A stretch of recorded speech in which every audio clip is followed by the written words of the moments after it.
The world's biggest food company, Nestlé. The Nestlé company. Nestlé. Nestlé collects millions of gallons a year from springs in Southern California. It's the 1970s.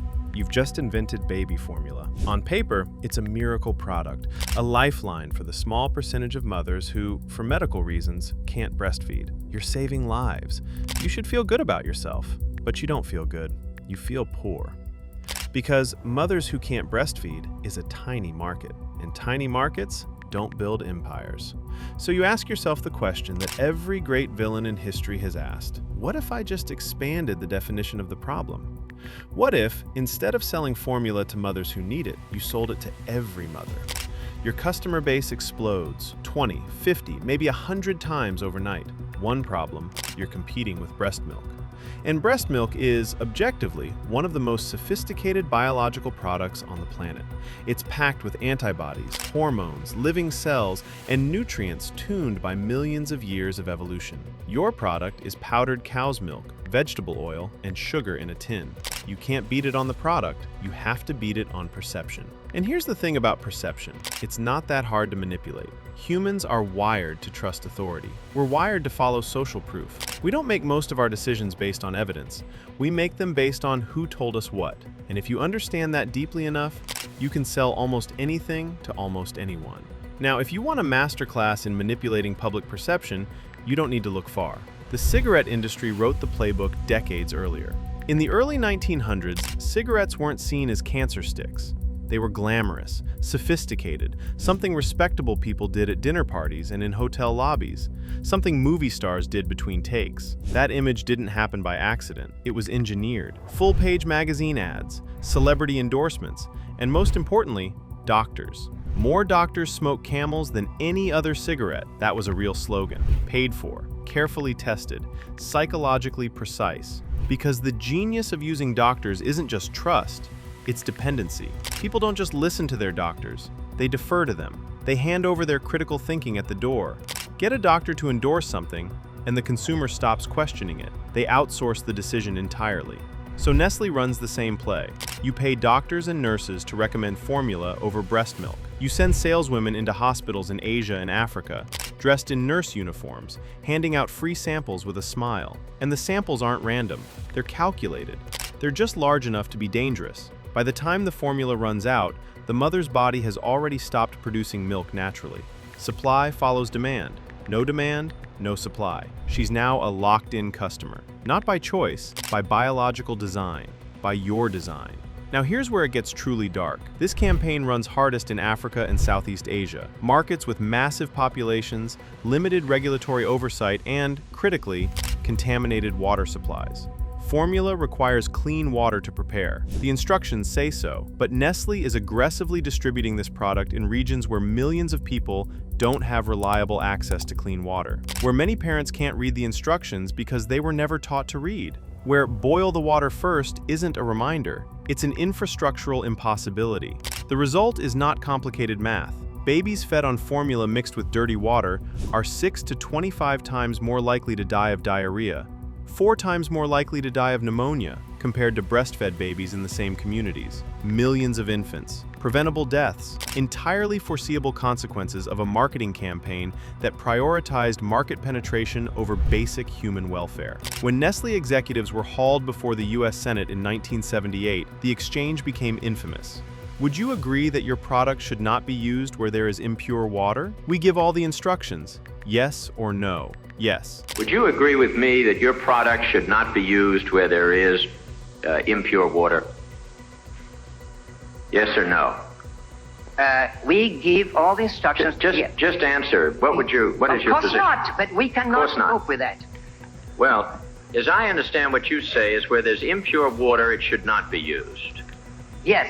Where the people are so poor that they're not going to realistically be able to continue to purchase that, and which is going to mean that they're going to dilute it to a point, which is going to endanger the health, that it should not be used. Yes.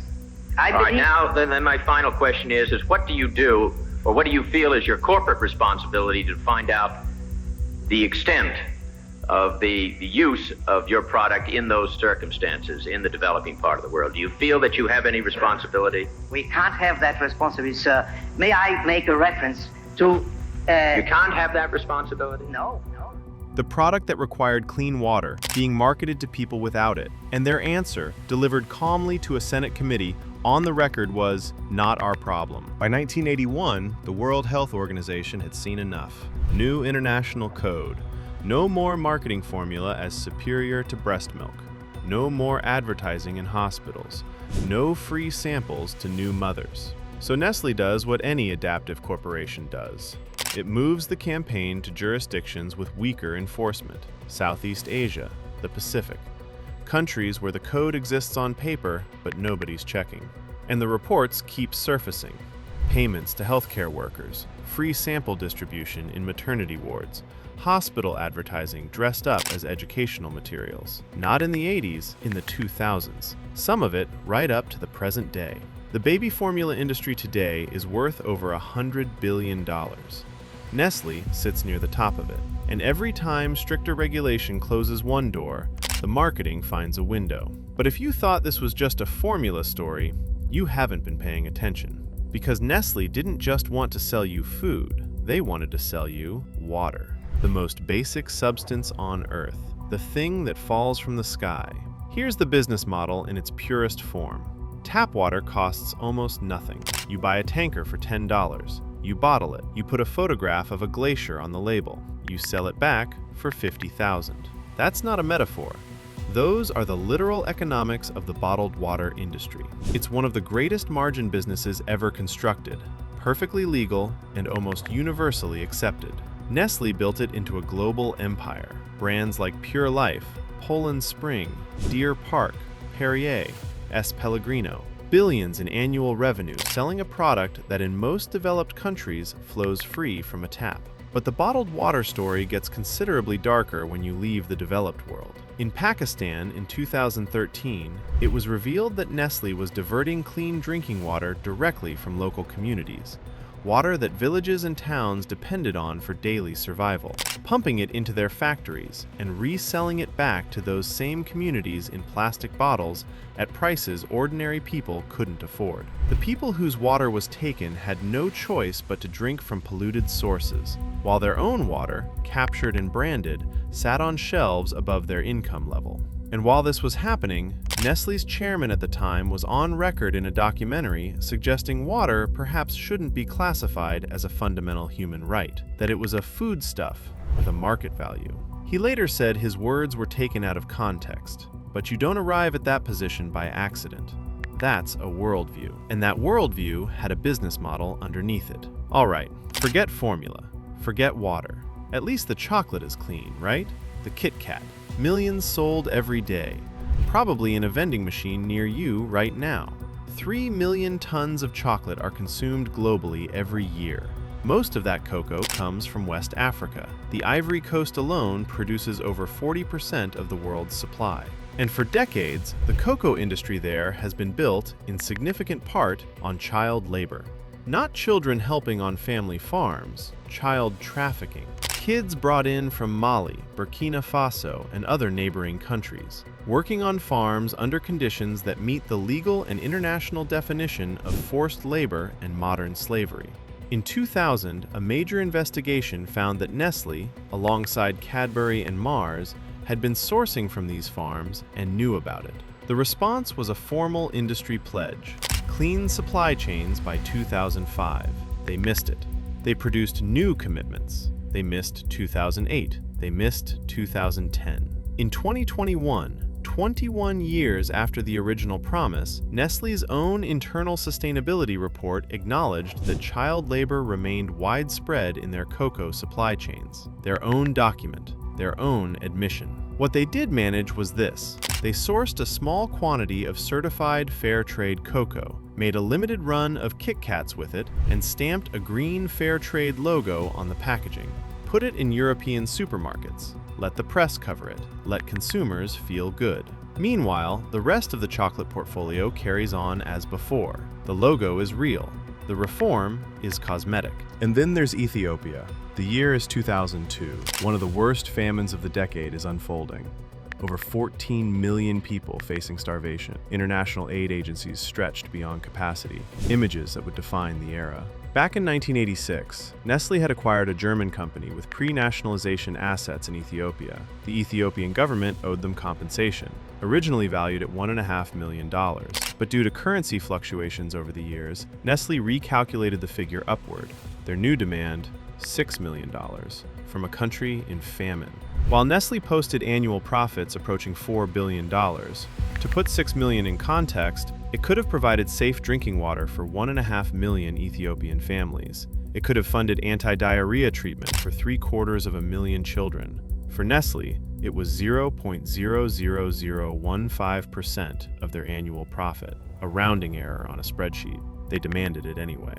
The global backlash was immediate and ferocious. Boycotts, front pages. The campaign was described by multiple PR analysts as the worst corporate image disaster of the decade. Nestlé eventually backed down and agreed to donate the funds to famine relief, after extracting maximum reputational damage from the situation first. But the thing that people couldn't shake, the thing that made this particular scandal cut deeper than the others, is that the calculation was so transparent.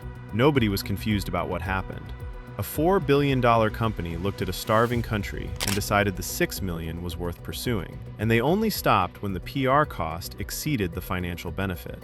That's not a PR failure, that's a values failure, and no press release fixes that. Today, Nestlé is the largest food and beverage company on Earth. Nearly 2,000 brands, 190 countries, 300,000 employees, hundreds of billions in market capitalization, products in virtually every kitchen on the planet.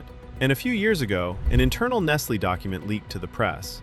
It was an honest internal assessment, the kind companies do in private but never intend for public consumption. The conclusion? Roughly 60% of Nestlé's product portfolio failed to meet recognized international definitions of healthy food. 60%. From a company that convinced your grandmother formula was superior to breast milk, that captured communities' water and sold it back to them, that pledged to end child slavery in its supply chain in 2005, 2008, 2010, and again in 2020, that pursued $6 million from a famine-struck nation while counting billions in profit. Here's what makes Nestlé genuinely interesting as a case study, and genuinely disturbing. They didn't invent any of these tactics. The doctor-influencer playbook came from tobacco. The bottled water margins came from basic commodity arbitrage. The fair trade label laundering is standard modern greenwashing.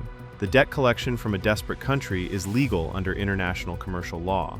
Nestlé didn't break the system. They just followed it further than most companies were willing to go. They found the edge of acceptable and crossed it repeatedly, retreating only when forced to, and then finding the next edge. And that's the thing nobody wants to say out loud. Every scandal you've just heard about resulted in a fine, a boycott, a Senate hearing, a broken deadline, and then continued operations. Bigger revenue, more brands, more countries. The system didn't stop them. In most cases, the system rewarded them. So the next time a corporation promises to do better by 2030, remember that Nestlé made that exact promise in 2000, and 2005, and 2008. Some companies aren't broken. They're just honest about what they are when nobody's watching. Stay dangerous.